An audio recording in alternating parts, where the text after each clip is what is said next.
This episode of Verbal Tap brought to you by NogiBJJGear.com. Use the promotional code VerbalTap15 to get 15% off of your order. Do it! Is the moment UFC fans around the world have been waiting for. It's time! We are back to show fighting easier from outside the cage, as always. You know, you never know when you're going to get that call on Tuesday, like Paul Felder might have. Which means it's time for Verbal Tap. I am your host, Kevin. With me, of course, Raph Esparza. Raph, what would you do right now if they called and were like, we need you to fight Saturday? I wouldn't, but I've also famously never have fought, so I think that would be a huge error on whatever matchmaker is putting that together. You just would say I wouldn't. You wouldn't take like the fun way out and be like, you know, I'd like to, but I've got COVID-like symptoms. I don't know that I can report. I can guarantee you if you say that you have COVID-like symptoms, they'd be, prove it. We'll get someone down there to do a kit, and we'll see if that's true. So, I don't know, man. I think that it takes balls to do that sort of a thing, and it's definitely something that's difficult to do. But why are you asking this question? Just curious, because I saw Paul took the fight on like no day's notice. Yes. Against Dos Anjos. I have questions for our guest this evening about when he knew he was fighting. Because I saw some tweeting that indicates maybe there wasn't a signed agreement until November 3rd, which leads me to believe he knew about 8 seconds before he got on the card. But that's why I ask. I'm trying to put myself in the mind frame. It's like, hey, Kevin, you need to be prepared for combat sports on Saturday. It's like, I'm so fucked. As is, we barely can put it together for jiu-jitsu, so I get it. But before we bring him on, he's a great guest. Kev, we should take care of some business real quick. Well, I mean, that's a good time for you to plug. Oh, I get what you're saying. And okay, that's the thank you. beauty. I actually just booked a no-gi private while I'm going to be in Kansas City with KCBJJ's own. And I'm going to be rocking some of the fresh gear from NogiBJJGear.com. NogiBJJGear.com. Put VerbalTap15 in. Reap the rewards. Look better during this holiday season before, you know, you indulge. Before you hit the Christmas cookies, get that no-gi gear in. There we go. Yeah, and I will tell you guys this right now, and I know a lot of you are excited about it, but this is the premiere of us telling you we have a new sponsor as well. We are working with Manscaped. Kev, why are we working with Manscaped? So I can stay professional in the field. That I can look. I just got married. How am I supposed to keep my wife happy, Raph, in the face of such adverse times where every day she sees me? Only one way: get Manscaped, keep it fresh. Manscaped in a new way every day. Not their slogan, but it might be ours for this week. Manscape yourself to a better marriage. Use a promotional code VerbalTap for 20% off. That's right, 20%. Get that, kids. All right. Our guest, Kev. I did tell you a little bit about him off air. You obviously have seen him fight a number of times. I hope he punches you for making him wait through that entire ad read to get I here. know, dude. Hey, listen. Hey, he understands this business better Just a quick than jab. most. Just I don't right think to we're the the gut. first. I don't think we're the first person to ever have to do advertising, taking care of the people who pay us sort of shit. But here's what I can tell you about this man. He is known on the jiu-jitsu community. He is a black belt. He is somebody who always gives us the goods. He just recently competed on a UFC card, as you mentioned, on a few, not days notice, but very quick amount of a turnaround. And we're very excited to have him. He's also behind the Bullpen Submission Series. I'm very excited because we have yet to bring him on this show. But ladies and gentlemen, please welcome Tony Birchak. Tony, how you doing, sir? Dude, what is going on? How are you guys doing? Well, I think we're doing okay. And I always try to bring somebody on here that will terrify Kevin whenever we do fight picks, because there is a little bit of joking nature. And I know you are pro wrestling attuned as well, so you know that there is the heel in the face. There's always, antagonizing the other guy and some nice trash talk that happens. And I said, we're not going to be in any shortage of that with Tony, with Kevin. So I feel like we're in good hands. We're going to be just fine. We're going to be just fine. So kind of what I got off of air is these picks. Basically, it's like apples to apples. You guys ever played apples to apples? Yeah, where you argue on why your card makes the most sense? Absolutely. I tend to fuck people up at that game. So get ready. That's perfect and part of the reason we created the game over under Kevin is because most shows that do previews are done by people who don't fight. And when that happens, I'm not saying that all fighters are going to be immaculate with their analysis, but, a lot of these guys will be like, man, this guy's got a great right hook. And it's like, do you actually watch how this guy fights? It's not actually true. Like, you know what? We're just going to leave it. Do you know who Damian Maya is? It's also just really funny to me out of the gate to hear a 10th Planet guy be like, you ever played apples to apples? It's like, is that how you name your locks? That's how you do it. We got there quick. It's like, yeah, I've played apples to apples. It's called taking. I'm give you guys $1 million idea. It's grapples to grapples, and basically you just argue on behalf of your card. I'm not opposed to it. We're trying to get some side hustle, and we will definitely play any board game possible. As we see more and more people being like, how the fuck do I do more jiu-jitsu in my life? Tony, I got to ask you this, man. So you got on that card at the very last minute. It was against a teammate. How did that even come together, man? Jesus, dude. Like you said, man, those fucking Tuesday calls, I always, before I get into the story, I always preach to my student body and my guys, like, always answer the call, always run towards the danger. You know what I mean? Because those opportunities are few and far between. And in times like 2020, when you can really look and say, wow, I took a lot of shit for granted. You know what I mean? When that door knocks or the phone rings, like, pick it up, answer it, and see where that's going to take you. Because the biggest thing that I was worried about in this whole situation, was just never, ever getting back in. And I got the call, and, who am I going to be to squander that opportunity, even if it is on 3 days notice? You know what I mean? It was such a blur and a roller coaster when it all came down to it. So when I did get the call from Jason House, who's my manager at Iridium Sports Management, he usually calls or he texts me. How much do you weigh? Can you make weight this weekend? This time it was a FaceTime. And I'm like walking. I'm like, oh, shit. I go, what's up, dude? He goes, yo, you're in. And I go, okay, you've told me this before, though. He goes, no. They asked for you by name. Can you make weight this weekend? And I go, hold on. They asked for me by name. They said, yes, Sean Shelby asked you by name. They want you to get going. So I was like, dude, this was at lunchtime on Tuesday. Within 2 hours, I had a plane ticket, my cornerman list done. I was already starting medical paperwork, and about an hour and a half later, I was on a fucking plane. So just the initial shock of everything and how fast everything moved, it was wild. And the week went by so fast. It was. I've had to have a week to process all the little things that I kind of overlooked at the time. Little victories, little annoyances, like things that I just kept moving past. You know what I mean? Like, there was only one goal, and that was forward progress and moving, one step closer to stepping into that octagon one more time. So I looked at Sherdog, and I was like, I wonder who fell out.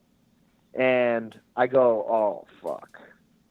I looked at the matchups, and I go, it's Gustavo, isn't it? He goes, yeah, dude. He goes, do you want it? And I go, yeah, man. I mean, he's my teammate, right? He's a 10th Planet Brown Belt under Casey Halstead, who's my head coach as well. It's his head coach. Casey was working with him that whole time for his camp against the Brazilian kid, Colazo, whatever his name is. So Casey calls me and he's like, I gotta sit out on this one. Like, I can't help either of you. And, Gustavo immediately called me and was like, hey, brother, like, this is an opportunity for both of us. Like, my guy fell out, I can still make some money. I know how hard you've been working on the outside trying to get back in. He's like, here's the chance. He's like, let's go fucking bang it out and we'll have a beer after. And I just started crying, dude. Because he didn't have to say yes to me. You know what I mean? Like, he didn't have to say yes. He didn't have to give me the opportunity to get back in. Even me on the couch and getting ready for quintet and getting ready for, those things, I'm still a bad matchup for anybody. I'm still dangerous. And I mean, just like we saw with Paul Felder, he was getting ready for, I think, a decathlon or a triathlon or something. And he went full 25 minutes with Rafael Dos Anjos. Like, it's not something secured when you say yes to a last minute fight. Like, everybody that steps in the UFC octagon is a dangerous person. And yeah, man, like, we chatted about it for a second. He told me I loved you. I love him. It's all respect. And we went and did the damn thing, man. Hell yeah. And you just quoted The Bachelorette, but that aside. What's The Bachelorette? What did I say? You said do the damn thing. Just that last part. Everything else was... Do the damn thing, man. Do the damn thing. Was great. Damn, man. So, teammate Null and Raf, Casey Alstead, friend of the podcast. And yeah, Casey, dude, like... Well, you're saying what we're hearing, which is that's amazing that Casey knew he had to pull himself out of that situation. But I know that's also a hard thing because I know that you feel bad for him too, because you know the work that he's putting into his fighter. Yeah, for sure. But it got even deeper than that, dude, because like, yes, I am part of Team Extreme, right? At Extreme Couture. Like when I'm not Mercedes, when I'm not doing, just trying to vacuum while I'm doing an interview. Crazy. Jesus fucking Christ. All right. So anyways, I'm part of Team Extreme, and, I even though me being out in Tucson and I'm kind of away from the daily grind of Extreme, I assumed that those coaches were going to coach Gustavo. You know what I mean? And to me, it made sense that like, okay, yeah, they're not coaching me, right? They wouldn't ever just coach me against Goose because he's there all the time. He's their in-house guy. But Coach Eric Nixick, Ray Cepho, Dennis Davis, guys that have been in my corner before, also didn't corner Gustavo. You know what I mean? And he brought, Brian Caraway and Jimmy Giff and Kobe, who's a wrestler. So it's like there was a lot of people who I, absolutely adore and love that I thought I was going to be looking across the cage from, and they sat out as well too. So it was a lot of people that took the sideline on this one. That's respect. That's respect. And speaking of respect, so we're going to get to the part that happens today in just a moment. But I did want to ask, what did you guys say to each other after the fight? Because I noticed there was a very quick, you guys went and it looked like you guys had words, at least when we were watching it. What was exchanged between the two of you? Well, I went to sleep. So when I woke up, I was like, oh, fuck, here we are. And he was just like, look, dude, he didn't enjoy that. He didn't enjoy, he was telling me that he didn't enjoy, doing that. And it wasn't, a great feeling, but, he was telling me like, dude, you're in now. Like you got yourself in. This is what it was about. This is, he respects me, he loves me. And it's time to refocus on somebody else. Yeah. And when I look at everything and like I said, the little victories, the little things that I was overlooking was he was on a loss, right? He lost to Merab Dvalishvili when they gave him a 24-hour notice, turnaround. And so he was on the chopping block where they're over roster. They tell you like, we're over roster. Like if you look like shit, we'll cut you. You know what I mean? Like you're not guaranteed anything in the UFC. You sign a 4-fight contract, but based on performance and based on certain things, they can just let you go. So one of the little victories that is a blessing, you know what I mean, is my good friend and teammate gets to stay in the UFC. And on the other side of that coin, I get to get back in the UFC. And both of us, understood that was going to be the bittersweet trade-off of that. All right. Well, we get down to the respect angle, and this is what I wanted to come back to, Kev. Now, could you imagine this, Kevin? Your buddy's posting that he is visiting the University of Arizona to watch a football game. Now, could you imagine in the comment section, there's a post from the guy you choked unconscious that says, hey, come to open mat. Kev, would you do that? No. Okay. Well, Tony seemed to do that. And not only did he do it, but then it seems like Gus took you up on that. So describe what happened today. Okay, so I saw that he came to watch, USC versus the University of Arizona, and one of the first comment that I put in the comment section, I was like, "Damn, dog, you're just gonna choke me out one weekend and then invade my city the next weekend." I said, "Sad." Right? So I told him that, and then I was like, "Yo, we got an event tomorrow. Come." And I didn't think he was gonna come. I figured he was gonna be out partying and doing his thing. And we went out last night. One of my buddies, who's he's in the Army, he's getting restationed in North Carolina. We went out and kind of had a few beers and got drunk. And I was like, I gotta get up and we're gonna go to this open mat and I gotta do this thing. And I'm standing there, and this brand new GMC Yukon just rolls up all quick and fast. I'm like, who the fuck's pulling into my parking lot like this? And out gets little ass Gustavo walking in with a 6-pack of Pacifico, and I was like, look at the audacity on this motherfucker. Look at the audacity. Like, I was just blown away, dude. And everybody was like, oh, hell no. This fool's just walking up in here. Okay, so he brought, like, so many people on my Instagram are DMing me and inboxing me like, dude, he really just showed up at your gym like that? He really? And I'm like, yeah, dude, like, what you guys don't understand is we were teammates before this fight. And we're going to continue to be teammates after this fight. So he walks in and he like gives me a hug. We're laughing and giggling, and he looks around. He's looking up at the ceiling. He goes, "God, I've always wanted my own gym." And I go, "God damn, dude, the insults just keep coming." And he was like telling people, "Okay, guys, I'm your coach now. That's how this thing works. So there's gonna be some changes going around here." And I go, "Bro, sit the fuck down. So it was pretty funny, man. He did take us up. We did an event today.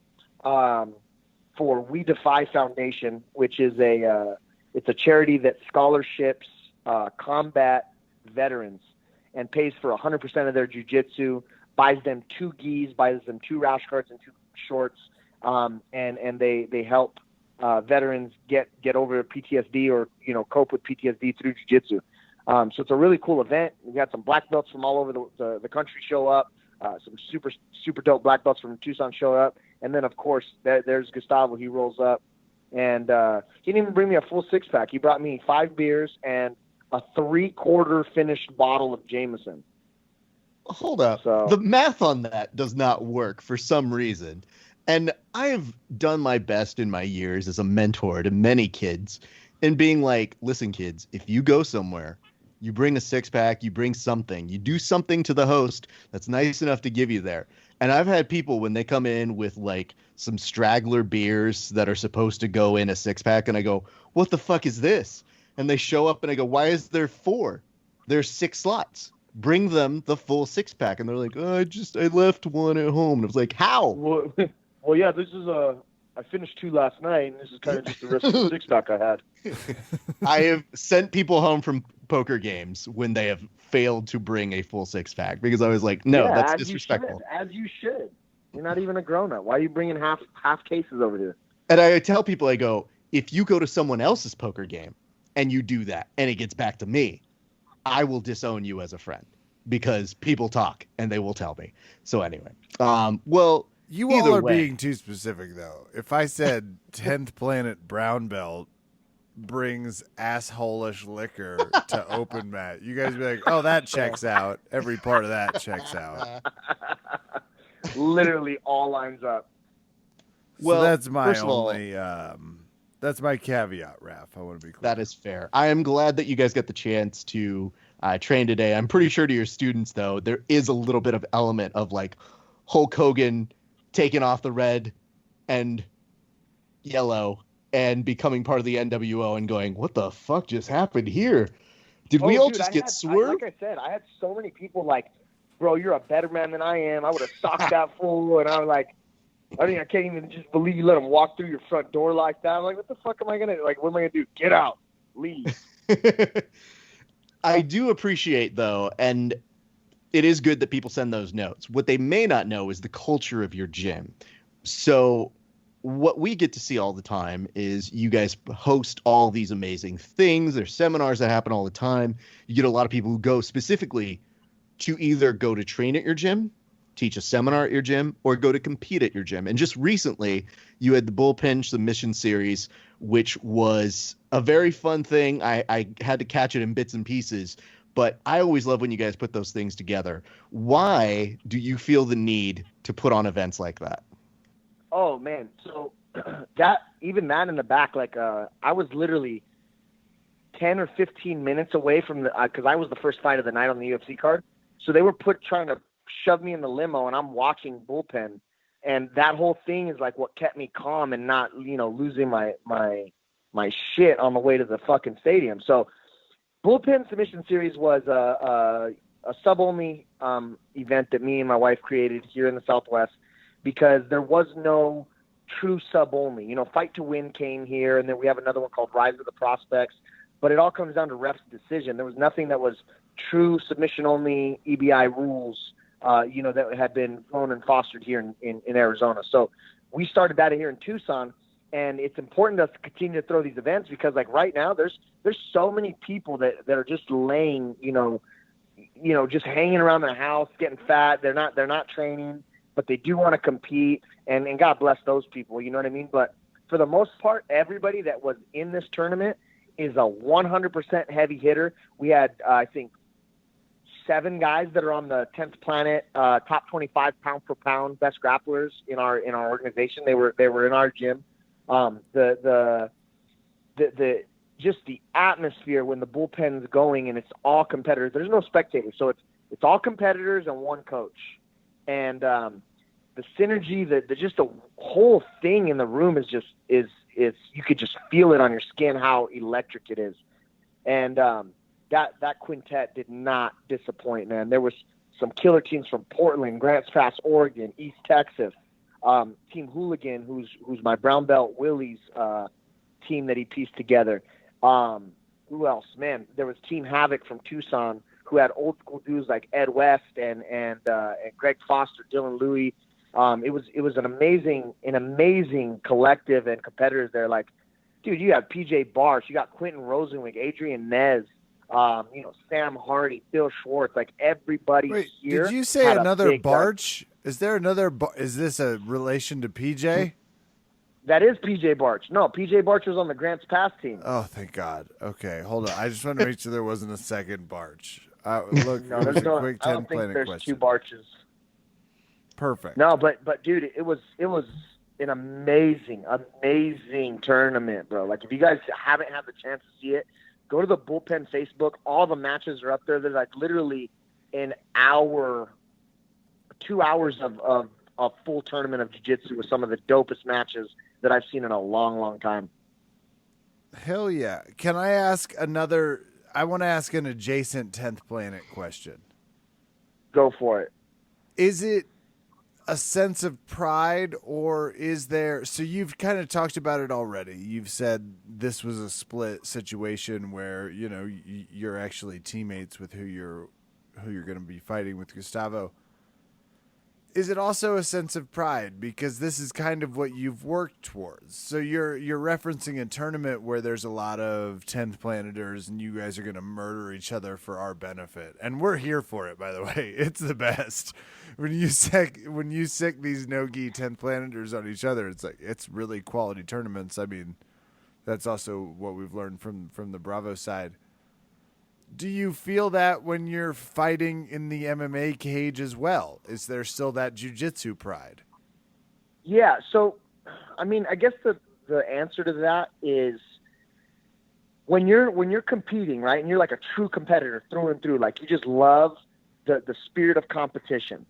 And me as an instructor looking at this, my best work as an instructor is when 2 of my kids are in the finals. Right? My kids are in first and second together. And then I have, 1 third place loser that straggled along. Like, if I can get a whole 10th planet podium at a tournament, I did my job. Right? So, like, this 10-on-10 crime, everyone's like, hey, we're all family, we're all 10. Like, yeah, we are, but today we're fucking fighting. So, like, let's get that shit out of the way. Like, I'm going to love you and hug you after, but I'm going to fuck you up right now. You know what I mean? And, like, the times that we've done, like, the 10th Planet HQ quintet with Eddie, like, he's like, hey, guys, no shit talk. Like, we're all brothers and sisters here.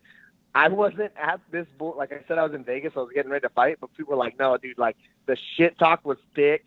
Motherfuckers were getting in their little words edgewise. Like, it was a good little kind of back and forth energy of things going on. So, like, we're all going to try to beat you down physically, right? But, like, it's the mental warfare. It's that mental shit that really, you'll see somebody break, get frustrated, you know, kind of lose focus for a second. Like, man, come on, don't say that shit about it. And then, bam, you know, someone jumps in on a leg lock. So it's like it was so cool to see that happen, you know, at Quintet, and then me and Gustavo being in the UFC, being 10-on-10.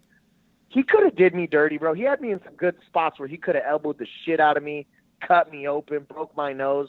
You know, he did fucking punch me in the back of the head 2 or 3 times. And I remember the referee going like, Gustavo, that's the back of the head. And then right after he says that, he sneaks one right back through again. So, you know what I mean? Yeah. And I told him today, I was like, let me see your hand, dude. I got this big ass knot on the back of my head. And I made him feel it. And I go, that's you, dude. That's you. That's your cheap shot in ass right there.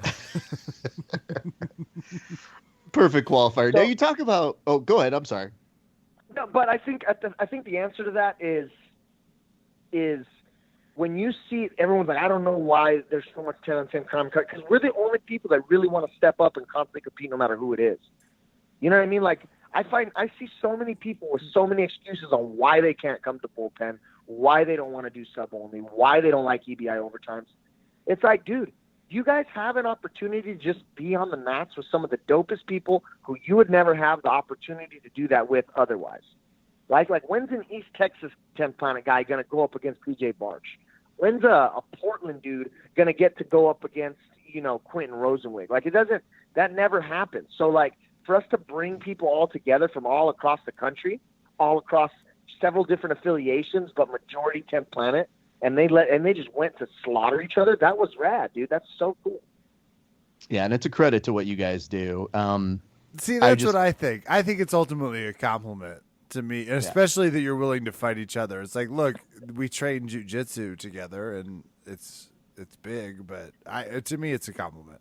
And Kevin, the best way to kind of explain it is when you do watch the HQ, those videos, you do see them go from a perfectly functional extended family reunion to real world housewives immediately. The yelling gets intense, so those are always fun to watch.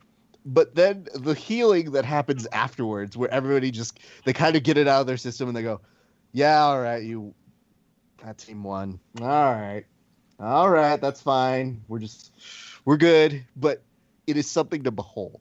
And we do appreciate the 10th Planet system for doing that, because, again, no other team is putting on a trial system to not only select who's going to get the honor of representing their team, but then shows you it. Because they could 100% do that in secret and just be like, by the way, we did it in secret and Derek Rayfield won. So yeah, exactly. This is family drama. Like, you don't need to be seeing this. You know what I mean? Like, you don't need to watch this shit. This is brothers fucking up brothers, and you guys don't need to watch this. And when the whole top 25 10th Planet pound for pound thing came out, I looked at the 25, right, and I'm not on it, and I go, okay, who's at my weight or close to my weight that I need to take out? And I told Eddie, I go, I think that was a weird thing to do, because it didn't make me want to go, you know what, me fucking up Cody Steele is going to get me on that list. You know, me fucking up, Nicky Ryan's going to get me on that list. No, it's like, okay, Keith's at number 2, Gio's at 1, you know, Marvin's at 5. Like, I just looked at all the 45ers and I go, those are the guys that I got to beat. All right, cool, fuck. You know what I mean? And it essentially gave us all a carrot to go after when we're thinking about, like, okay, that's the pound for pound. Like, I want to be on that. You know what I mean? And unfortunately, that's only 10th Planet guys on that list. So I got to take those guys out. Me taking out, you know, 3 DDS guys and Cody Steele, how does that equate to me getting on my affiliation pound for pound list? Well, it's also a testament to the evil mastermind that is Edgy Barrage for doing that. True, and I don't know if he did that intentionally or like with you know what I mean. Like there's I think it is a definitely a brilliant mastermind idea of what he did, and then he'll go, no, that's not. He goes, that's just for us guys. It's not important. You know what I mean? But it is. Well, try telling that to someone who's ranked on it, because I've seen very, very interesting discussions that have happened because of it. And I like to remind people, it's the same thing with any kind of ranking system. If Kevin and I came out with a verbal tap ranking of the best fighters, you better believe those motherfuckers would come on and lobby themselves. And we would do it with the full intention of knowing, well, one, you came on the show, so trick's on you. You're going to stir some shit up. Number two, it's going to get us a lot of traction. But I think in the case of 10th Planet is a never-ending system of trying to catch up and be that. Now, I'm just a little pissed that Eddie hasn't taken my idea fully, which is to give the numbers rash guards to the people so that they have to wear them at certain times. Oh, my because God. I feel like if you really want to target on your back and see how that little social experiment's going to run, you do that. Oh, that's rad. That's a fucking dope idea. It's fine. I'll do it when I have my own system one day. Anyway, Tony, we're going to start transitioning over to the game, but here's the thing. Kevin has been listening to you. He's got ammunition in the chamber now. He's been looking over at your profile. He's looked up at your fights. So I like to give you the opportunity, because you do have to talk trash to him. We've all been friends right now, but you and Kevin are about to get into that mental competition that you speak about. So is there something you want to know about your future opponent right now? I'm going to give you the open floor to ask Kevin any question or questions that you may have before we start. Dang. What color's his hair? Blonde. I mean, Okay. Who are you asking, me or the many women that have fallen prey? Yeah, oh God, that's such a creepy thing to say. Thank you. I wear many wigs. Okay, blonde hair. All right. What is your waist size? 36, 34 if it's just the waist, but when you factor in this Philadelphia ass that I inherited, 36. Okay, so you're from Philly? No, my mom is. I'm from Kansas. Okay. Well, both of those places fucking suck. So, all right, let's go. Amen. I got enough. He's got enough. I got Oh, enough. my God. He's not even going to I got challenge the enough. idea that he's from Let's go. Kansas. That fool said he's from Philadelphia and Kansas. Good. Well, I think it's time to transition to the game of Over Under, Kevin. And now it's time for another thrilling installment of Over Kevin.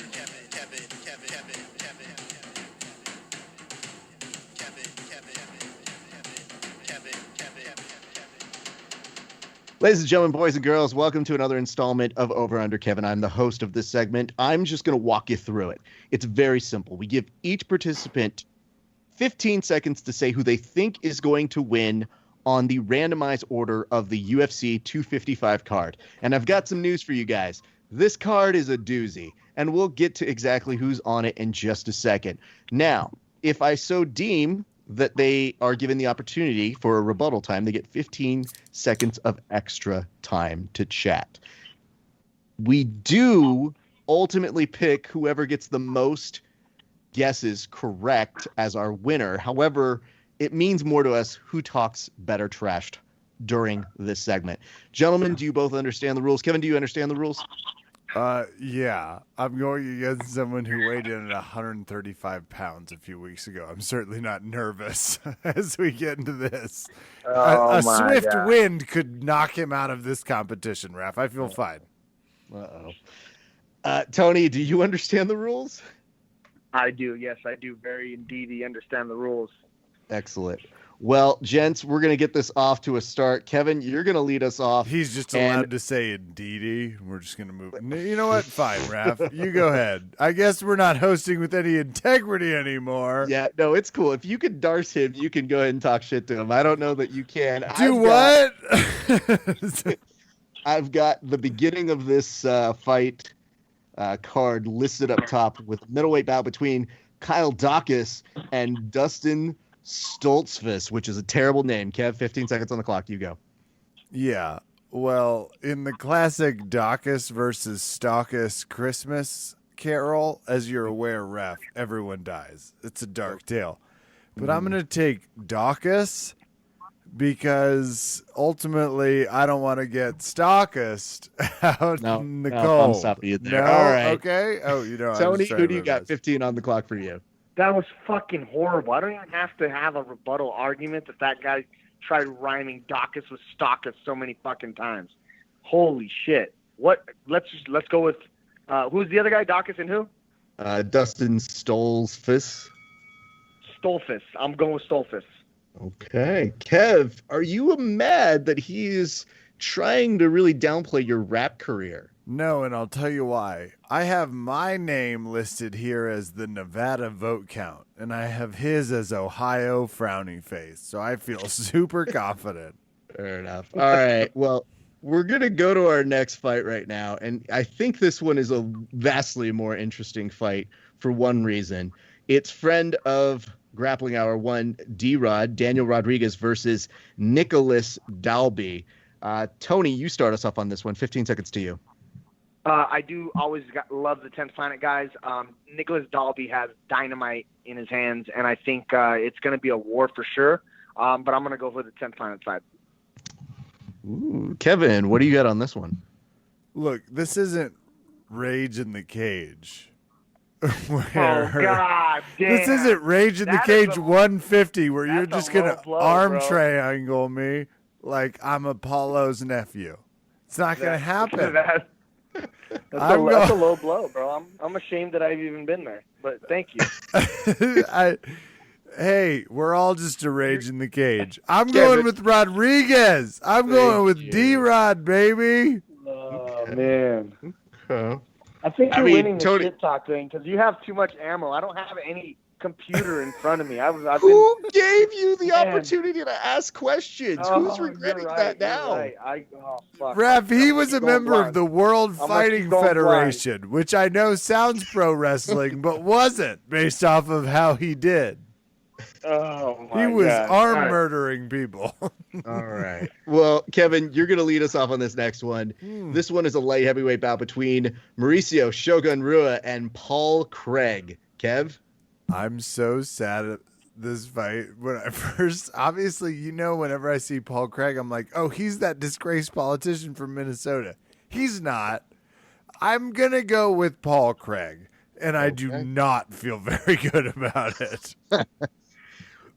Tony, do you feel that Kevin is being disrespectful to the good days of Pride right now? Pick to you. Go 15 seconds. The thing is I want to talk shit to him so bad, but I'm so horribly unprepared and have zero ammo other than his waist size and his hair color. I do have to concur with him and go with Paul Craig, though. Oh, And, wow. I think Shogun's just at that time now, man, and Paul Craig is a savage. Kev, how are you feeling about this? He did follow your lead on that one, and he seemed to be a little bit, I don't want to say he's breaking, but he is showing signs of mental instability here. I feel like the guy that won by TKO punches at Coalition of Combat, Clash of the Titans, over Roman Salazar, has come to the positive side. That's the guy I know. He's the Clash of Titans champion. Okay. Tony, I'm going to give you an opportunity here to ask an additional question about Kevin that could be incriminating going forward, because clearly you didn't take my hint before. But out of the kindness of my heart, I will give you another chance to ask him a question. I will give you 23 seconds here. Go. What is his most embarrassing moment? Oh, God. Well, first of all, with my level of social anxiety, which ones aren't? But I'll give you jiu-jitsu-wise. And it was this one. I'm fighting this Yamasaki purple belt in a tournament, and he just straight up starts arm-barring me. And the referee, to his credit, stops the fight. He's like, you okay? I was like, I wasn't there yet. And then Yamasaki purple belt go ahead and just takes the arm right again. Definitely injures me. And I was like, oh, no, now we're here, tapped out. So Oh, God. that one feels pretty good, right? All right, so he gave you the homie bump, and then you decided not to take it. Correct. Everybody was like, "Are you sure?" And I was like, "I'm sure." What are you guys talking? Oh my God! Ow! And the shoulder was never the same. All right. Okay. Now, does that make you feel a little bit better there, Tony? 0. No, these fucking things suck. I Okay. want to know, Okay. like, the last time he shit his. When's the last time he shit his pants? That's what I need to know. I don't know. It's all a blur before Halloween, where I was nude under the Halloween moon, hosting a small seance to say Oh my yes to God. Biden and try and excurgiate the evil spirits Yeah. that exist within this earth. But that's tough. You have to get fully nude and be right in the moonlight. Good work, Kev. And, you know, it's not for the faint of heart, Raph. Here's what I'm going to tell you. You know what else is not for the faint of heart? This fight between Mike Perry and Tim Means, friend of the show. Tony, you pick first here. Oh, dude, with everything that's been going on with Mike Perry, who I guarantee Kevin is a fan of, I just by listening to talk, he's on Mike Perry's dick for sure. I don't think he's going to be able to put together a successful camp or game plan, and I think Tim Means. I've always been a fan of Tim Means, man. The Dirty Bird is gonna take this one for sure. Kev. I mean, how dare I affront so many things that were thrown at me? But he's not wrong, Raph, and I'll tell you why. Oh, no. Anyone that puts a diamond next to their face, marries someone, and keeps just hiring people from Twitter as their ring corner has my affection. That's a badass. That's what we call modern Spartan. I'm going with Mike Perry here. Apologies to the Dirty Bird and his mullet that I expect to see. Fair enough. All right. That's rough. I don't know. Platinum Mike Perry is his nickname, you people. Both of you. Kev, relax. A lot I of might have to disrespect text here. Tim Means that pick, but that's fine. We have another bout. This one's in the welterweight division. It is between Alan Jouban and Jared Gooden. Kevin, who are you going for? 15. This is difficult, and you know why. Mm. I'm trying to see Hoban as he and I came up through the MMA circuit together. He and I were both like, who's the best looking guy around? And we just always nodded at each other in the cage. And Jeff Gooden isn't even pictured on ESPN. So what are we supposed to do here? Assume he's Drew Gooden's long lost brother that's very good? I'm going to go with Hoban. Team good looking John guy Gooden. one more time. Oh my God, I want to argue and fight with him so much, but I can't. Alan Jouban, Muay Thai, and his overall style. I believe Gooden is an orthodox fighter, correct? Do we know that? Yeah, I think Jouban being a southpaw is going to be able to land that left hand and get him good knocked out. Interesting. All right. You We'll guys are see. actually... We'll see if Hoban can unbutton the top button on his suit to get back in the cage. I love how you call him Hoban. What do you call him? Jouban. I think that his last name is a Rorschach test, and everybody just says what they think it's supposed to sound like because Jubin. Yeah, because I see him in person, and we've never made words.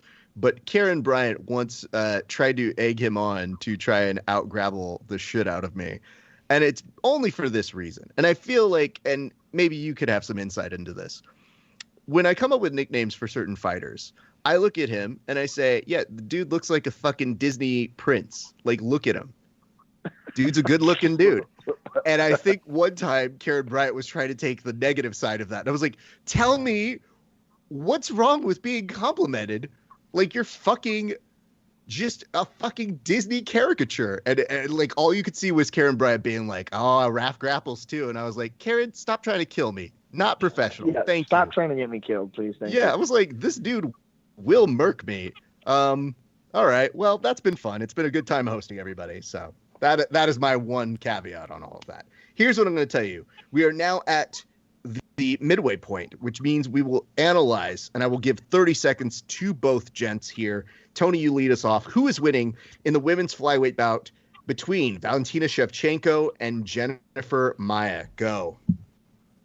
Wow. So the other night, actually last night, we were watching this preview, and it just doesn't settle right for me watching that ogre be the champion of the women's division.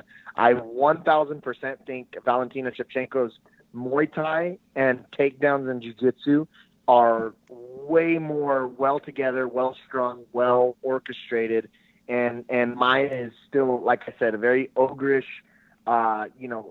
She's gonna throw bombs, but there's really no kind of choreography to what she's gonna do. At least with Shevchenko, she's dialed in, she's calculated, and she's very, very dangerous. Noted. Kevin, what do you got for us? I don't think it has anything to do with the traditional X's and O's. This has to do with, do you have a gun tattoo on your ribs or don't you? And if you do, you're going to win a fight. If you don't, you probably aren't going to win that fight. Fuck. We all know that. So I'm going to vote for Shevchenko, not for any of the reasons my simple-minded opponent just put forward. Because Hold on. You know Here's how what many- I'd like to how go. many- You know how many metal militia, like, broho fuckboys I fucking seen that have that goddamn tattoo on their wrist That's or that pretty little hip part? Oh, dude, what a great thing to say. Thank you for that. I think the entertaining aspect to me is that somehow the takeaway wasn't still on going like, well, one's an ogre and the other one is who I'm rooting for. And I was like, well, okay. I feel like we should have spent some more time on the ogre part, Kev. That would have been the place that I would have gone. But hey, we all go different down routes, and I totally get it. I'm excited about this fight, and I'll tell you why. Joaquin Buckley was somebody who recently captured the attention with one of the best knockouts we've ever seen. Kevin, that was the one I sent to you where he essentially looked like the end of Mortal Kombat. Yeah, he is fighting foot through that other guy's face. Correct. And he is fighting a California standout in here in one young Jordan Wright, who has a lot of power to his punches. Kevin, I'll ask you, who wins this one? 15 seconds to you. Oh, please. Like I'm going to go against the southpaw that nearly implanted his foot. You shouldn't do that unless you're at the Gromlins Theater. Like, that's not what we're supposed to do. We're not supposed to be like, oh, that was Buckley's foot. I could see it across that guy's face. So I'm going to go with Buckley. Buckley for Kevin. Tony, who do you have on this one? I also have to agree. I think he just the creativity and the dexterity in the hip that requires. We've seen like Raymond Daniels hit that two-touch, spin side kick to the liver a lot. But holy shit, did he knock that dude's teeth out, man! I got to go with Joaquin Buckley. Buckley, indeed. All right. Dexterity of the hip is actually where Tony Birchak got his second win against Gio Arvias. It's a fun card. You should see it. Bro, you know what? I've never been so offended by somebody throwing my wins in my face. I was really, and that's where this took me off guard. I was really hoping to hear some dark shit about me getting folded up by Thomas Almeida, like the new origami pose, or, dude, I'm at a loss for words right now. Continue to amaze me, please. I mean, honestly, we have a certain favorite pastime on this show, which is exploring the different names that some of these organizations have given some of these fight cards. And a lot of them harken back to simpler times when we would see a UFC like 203 Explosion. And we go, man, those were the days with UFC 85, Revenge, UFC Bad Blood. 62, Bad Blood. Like all of those, I always thought, man, if I can make it to getting the semicolon job and naming them, I know I've made it in life. And then they did away with them. And it really makes me mad that that's the case. But here we are. Speaking of which, we go to another bout in the women's category, this time the flyweight category. Antonio Shevchenko versus Ariane Lipski. Tony, you start us off on this one. Is this a sister of Valentina? I'm going to need a judge's ruling. I will look that up for you. I think yes. I don't want to say it out of turn, but go ahead. Okay, so not only is she finer than frog's hair, but Ariane Lipski's jiu-jitsu is actually really, really tough. And watching her get caught in that ham sandwich and then reversing it into one of the most violent knee bars I've seen in the UFC in a very long time. I don't have enough information on Miss Shevchenko. If she is Valentina's sister and they're both getting ready for this fight at the same time, that could be a very dangerous thing for Ariane Lipski. Before I let you finish here, can confirm is the older sister of Valentina. Yeah, then I think that might be a problem for Ariane Lipski. I think her name's Antonia. You have to pick one, just so you know. Shevchenko, go. That's it. No. I'm gonna switch. I'm gonna go with Lipski. Okay. Kev? Oh, I just love the idea of being so indecisive. I'd have to ask the judges, is that Shevchenko of the Shevchenko lineage? Are you aware? I guess I didn't watch Game of Thrones, but yeah, I guess I assume it's the same Shevchenko family that dons the MMA. How many Shevchenkos does the world know? You know what? Buddy, I'm not going to go any further. Garcias. I'm going to go ahead Garcias. What's your last name? Phillips. I'm going to go put a vote in for Shevchenko. Like there's not a fucking 1,000 Phillips. Okay? I don't know if Shevchenko is just the fucking Gonzalez or Smith of fucking Russia. Hold on. Raph, I appear to have struck a chord. I know. You need to get your house in order. You've lost moderator control of this debate. Listen, you're the one that agitated him by throwing the names of the cards he's been on, which, by the way, is not really a full insult unless, I guess, presented on this show. There's one called Amazon Forest Combat. I haven't brought that up. I'm so confused by it. I haven't even brought it up. I have a whole podcast worth of information just off the fucking craziness that Carl Parisian and Drew Fickett did on Amazon Forest Combat. So the next time you guys want to have that crazy fucking talk, let's get on something about that. Holy shit. Don't worry. We're going to put a bookmark in that because now we know. Now, I must say a couple things. In Tony's defense, when people see Carla Esparza and they go, Raph? I go, listen, no, we're not related. That I know of. However, brown people be cray, so entirely possible if we did a 23andMe. So I'm not going to say absolutely no. I just say, first of all, vaguely racist. Second of all, also probably true. Cannot prove either way. So I just want to make sure that people understand last names can be very tricky. You're willing to entertain it, but there's no proof. I can't prove it. And you know what? One day, if I see her at a family reunion picnic, I'm going to have to be like, fuck. I told these people for years we weren't related, but here we are. Anyway, that's not important. Here we are. Pass the block, please. Now, I should let you know this, Tony. We've got 4 fights left on this card, but there is usually a wager. Now, we are a jiu-jitsu podcast, so we do not do monetary bets because, again, we're all jiu-jitsu people. Money does not exist in this sport, at least not yet. Okay. So, Kevin, what are some examples of wagers that have been made on over-under Kevin in the past? Well, our good friend Derek Garza's shirt arrived just right as I got back from the honeymoon, Raph. I saw the Dark Clan Fight Club package. I was so excited I won a T-shirt from him. Otherwise, it's been posts, social media challenges, anything simple and easy to do with a photo, that type of thing.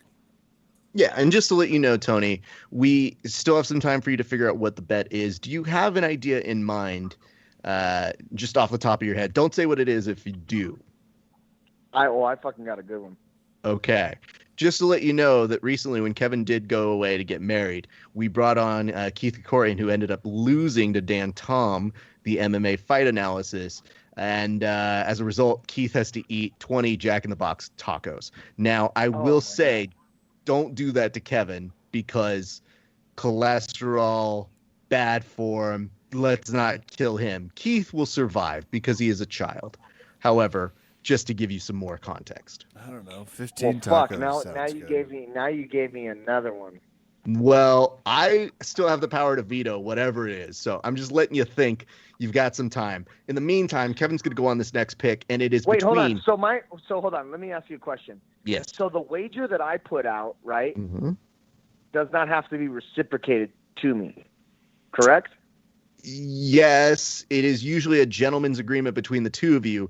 Kevin has the ability to counter, and I have the ability to chime in with good taste. So no, it does not necessarily have to be the exact same thing, but there is some parallel sort of bets that happen. That's usually the majority. Okay, because I was going to say, like, loser. Okay, so if I win. No, don't say what it is. No. need That's how we to lose do viewers. so-and-so. No.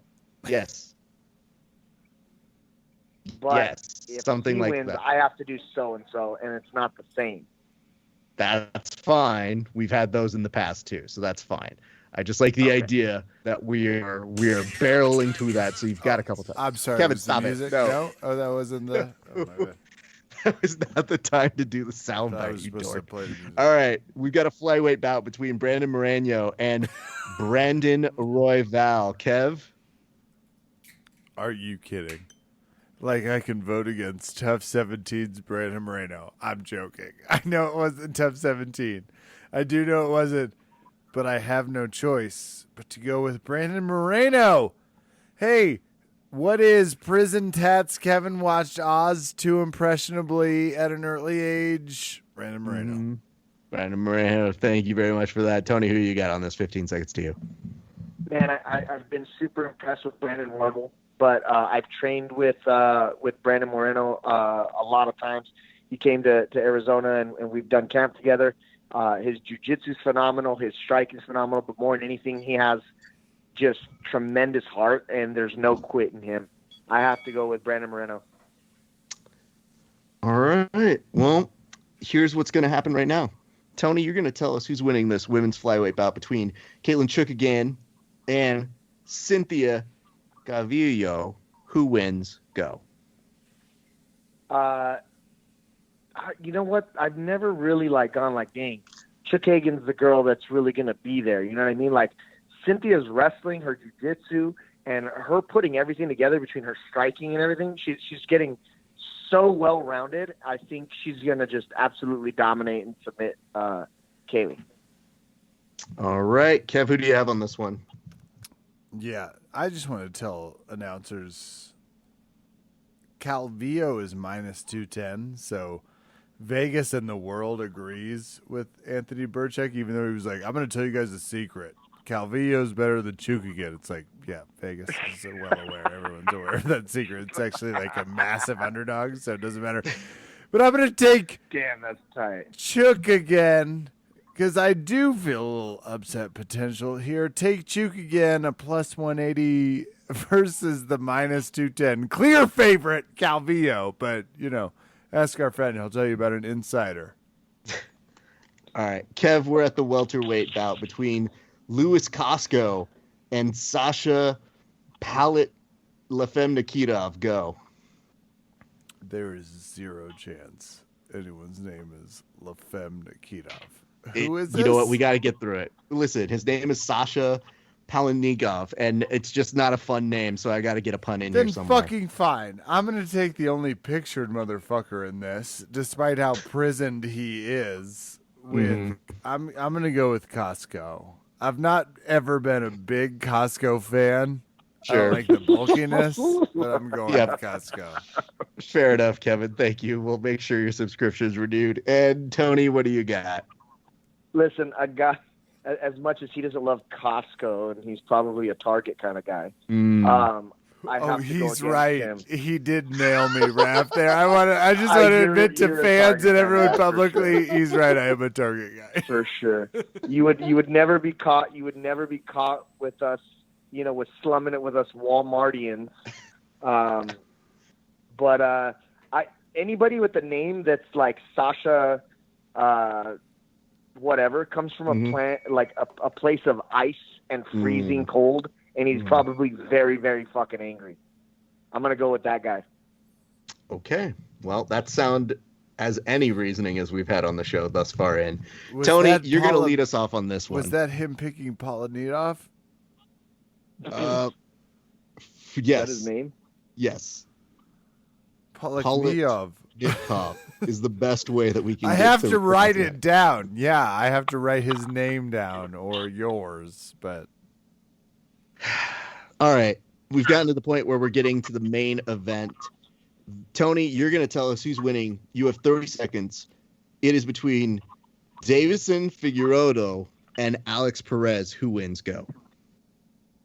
Dude, Alex Perez is super good at jiu-jitsu, and he's a 10th planet guy.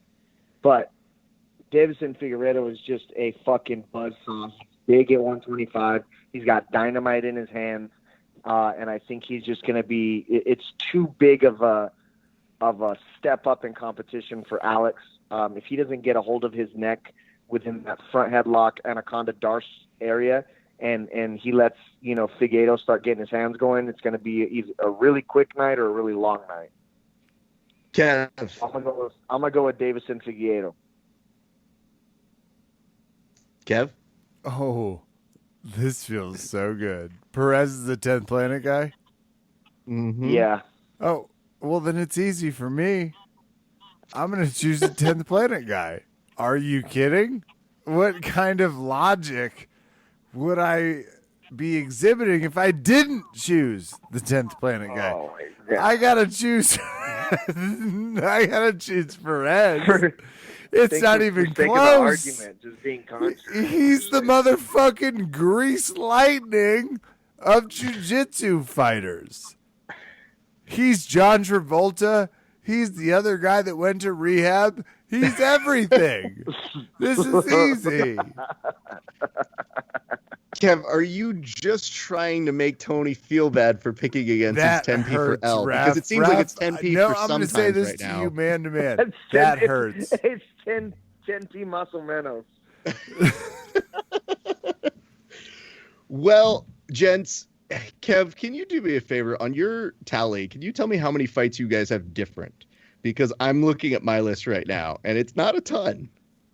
Well, I'm looking at Nevada's vote account versus Ohio. So Mhm. DeCasas versus Sakuza, 1. Yep, that's one. D-Rod versus Dalby, 2. Paul Craig, nope, just 2.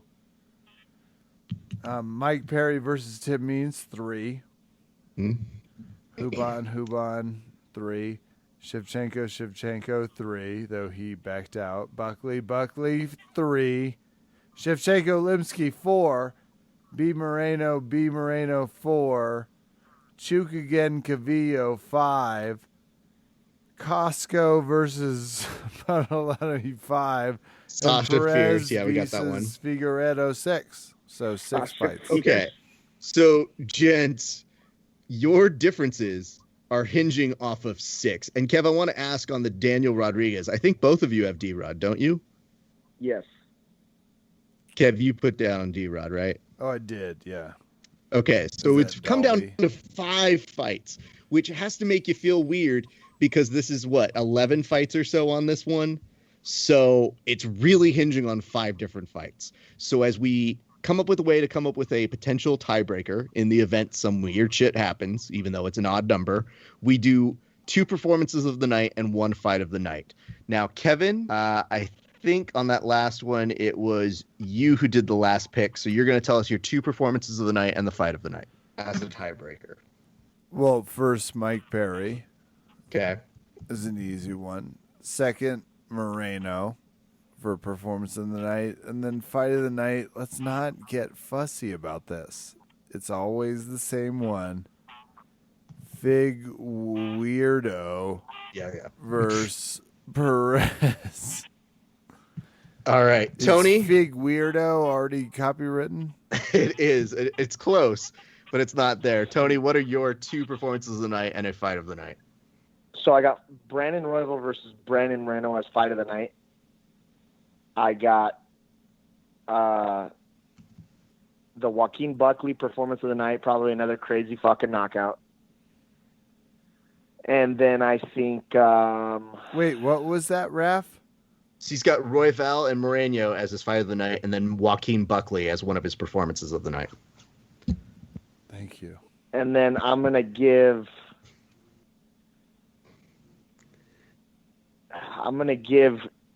if he does pull it off, I'll give Alex Perez Ooh. submission of the night. Insurance. Is there any particular reason you're doing that? Is that to cover some bases so that you can resume being 10p for L again? Yeah, see? Okay. You know, I was going to shoot a text to Perez. He's a friend of Grappling Hour as well, but you stopped me from doing it because I was about to be like, yo, Birchak has no faith in you, dog. Oh, my God. But I'm not playing against you, so I would never do that. Oh, fuck. But here's the good news. Now we're going to go to you to give us what you have in mind as a potential bet for Kevin. I got two. One's fucked up, and I want it to be done to me. And then the other one I wouldn't mind. Like I'd be definitely put out by it, but I've done it before and it was fucking horrible. I looked fucking terrible. Oh man. Raph, I want it noted there was personal growth that I didn't list the 3 right after he stopped talking. All right. Yep, I got it. So he has to shave his eyebrows off and dye his hair. Yeah, that's not happening. All right, what's the next one? Okay. No eyebrows. Leave the eyebrows on, but dye your hair. So, Tony, here's an interesting thing. The dyeing of the hair is really up to Kevin. I just don't know that anybody's going to see it in a COVID-esque time for a man who works at home at this point. So you could do it, but there's not really an insult factor. Like the person who's going to see it is this dog. Here's the other one then. Well, I mean, all of these. Okay. I need you to eat a Carolina Reaper. Okay. Kev? What is his problem? I don't know. Kev, this is your chance to counter, sir. I'd like to hear what you have in mind. Yeah. First of all, I didn't realize it was going to be so helpful this early on. But number one, do you really want to eat a Carolina Reaper? Do I? No, I fucking do not. That's why I said dye your hair. Dye my hair what color? It's blonde right now. Yeah, it's beautiful. How like how blonde? Like dirty blonde or like sandy? Like is it sandy? What is your fucking problem? You know what? I'm gonna say this, Raph. Here we go. Or is it peach blonde? First of all, this has become a very different podcast than I thought it was going to be in terms of how it was landing. I didn't expect that at the very end of it, Birchak was going to go, you know, I've got some samples here. Which hair palette do you really think fits? I really wasn't expecting to get the Cosmo pages toward the end. Kevin, what do you have to say? And what do you have as a counter? Because I'd like to hear where you're going. I think it's a Christmas cookie challenge. Okay. Ugh, fuck me. I think that actually sounds worse to him, actually. Do that. I will make a Christmas cookie about you. And vice versa, Raph. That's what I think. Christmas cookie challenge. Okay. I don't know Birchak, why did you sound so more pained by having to eat cookies? Is it because you're trying to keep your figure around the holidays? Well, it's because I guarantee, like when it happens, I'm probably more than likely gonna get a call, and then all of a sudden I have to do this bet. And he's like, I need you to eat 3 cases of those frosted Christmas cookies that they have at the front of every supermarket. Yeah, I don't know. I didn't know that was like a kryptonite to you that was going to make you very weak. I don't think it's because you're afraid to eat them. No, I was going to make an Anthony Birchak cookie. He has to make a Kevin Phillips cookie. Those are the terms. Just one cookie. Not the whole batch. You don't have to like ruin your weight cut. Yeah, I mean, it's a little bit of a lame bet, but I like it. I was going to make butt cheeks, and then I was going to make me as a microphone penetrating it. So you can make it as lame as you want, my friend. All right. Sounds good. I got it. Perfect. I mean, I will tell you this. So I think what the person who does lose has to do is they have to do it via video. So they essentially have to explain the cookie in a very embarrassing way. So I'm good with that. Embarrassing. I'm just telling you. I'll be what's never that, Kevin? prouder than if I have to put a big ass cock cookie right in the ass cookie. I just like the idea that for Birchak, if he has to like actually turn into fucking Julia Child explaining how the fuck he made a cookie, that most people would be like, he had to have lost a bet. And they would fully expect him to have to eat a California Reaper just because he didn't know which Shevchenko was fighting on the card. Oh, wait, no, it's both. So I would hate for you to have to do that just because you needed a little reference on that. We can work out those details. So anyway, Birchak, here's what we do on the show. So we all go and watch the fights, but we always invite the person who does over under, Kevin, to show up next week. So would you like to come back on and talk the fights next week with us? Yeah, absolutely. That sounds like a plan. Kev, do you have any departing words for your former nemesis? I hate him most of all, Raph, because of his good looks and his lightweight. Yeah, fair enough. Birchak, do you have any closing departing words for Kevin? Fucking lose some weight. Get that down to a 32, not a 36. How about He that? just got married, Raj. Come on, man. It's a tough time for him. Well, rude. If you want to keep her, make sure you're thin. Oh no. The